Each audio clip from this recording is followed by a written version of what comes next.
Auto డ్రైవర్లు ఎంత కష్టపడుతున్నారు, ఏ విధంగా ఉందనేది కూడా ఈరోజు మనందరం కూడా చూస్తున్నాం.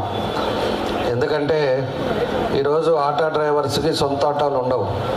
కొంత ఏమో రెంట్కి తీసుకొచ్చుకొని పెట్టుకునే కొన్ని ఉంటారు, కొంతమంది ఏమో లోను కట్టుకుంటా ఆటోలు తీసుకునేది ఉంటారు. దీన్నన్నీ చూసిన తర్వాతే ఈ ఆటో డ్రైవర్స్కి కూడా ఏదో విధంగా ప్రభుత్వం ఆదుకోవాలనే ఉద్దేశంతో ఈరోజు ఈ కార్యక్రమాన్ని ఏర్పాటు చేశారు. అది వరకు చూసాం, పెన్షన్లు అంటే 18, 20వ తారీఖు ఎప్పుడు పడతాయో కూడా తెలిసేది కాదు. ఈరోజు పెన్షన్లు 1వ తారీఖు అనగానే 1వ తారీఖు ఈరోజు ప్రతి ఇంటికి పెన్షన్లు వస్తూ ఉంది.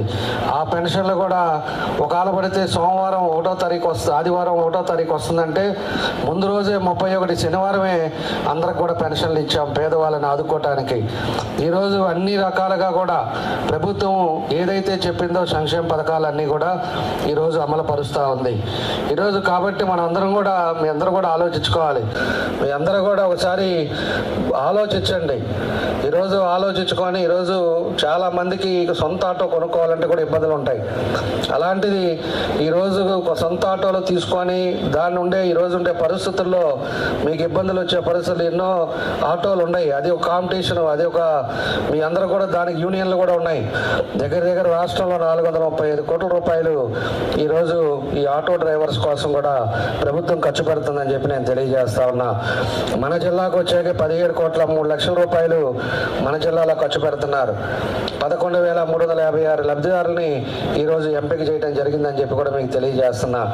మన ఒంగోలులోనే అన్నిటికంటే ఎక్కువ మన ఉమ్మడి జిల్లాలో ఎక్కువ మంది ఆటోలు, ఎక్కువ మంది కార్మికులుగా ఉండేది మన దగ్గర. కాబట్టి ఈరోజు 2,401 ఆటోలని మన దగ్గర శాంక్షన్ చేయడం జరిగింది.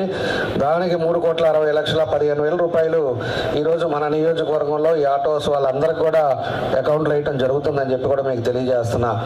కాబట్టి దీనికి కూడా కొన్ని ఇందాక మన డిటిసి గారు చెప్పినట్టు దానికి నియమాలు కూడా పెట్టారు. ఏదైతే ఎంపికదారులు ఉన్నారో వాళ్ళకి ఆ పరిధిలో ఉండే వాళ్ళందరూ కూడా మీ అందరూ కూడా దీంట్లో వర్తిస్తుందని చెప్పేసి కూడా చెప్పారు. దానికి ఏదైతే లబ్ధిదారు సంవత్సరానికి 15,000 రూపాయల ఆర్థిక సాయం కానీ, వాహనం కూడా సొంత వాహనం నడిపే వాళ్ళకి మాత్రం, అదేవిధంగా వైట్ కార్డు ఉండే వాళ్ళకే దీంట్లో వర్తిస్తారు.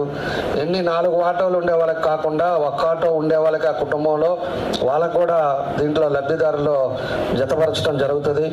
కాబట్టి ఇవన్నీ ఇంకా 300 యూనిట్లు కరెంటు కానీ, అదేవిధంగా 3 ఎకరాలు లోపు ఉండేవాళ్ళు కానీ, ఇవన్నీ కూడా నియమాలు కూడా కొన్ని పెట్టారు. ఆ నియమాలలో లేని వాళ్ళనే ఈరోజు చూసి సెలెక్ట్ చేసి ఈరోజు మన దగ్గర 2,401 మందికి ఈరోజు ఇవ్వడం జరుగుతుందని చెప్పి కూడా నేను తెలియజేస్తున్నా.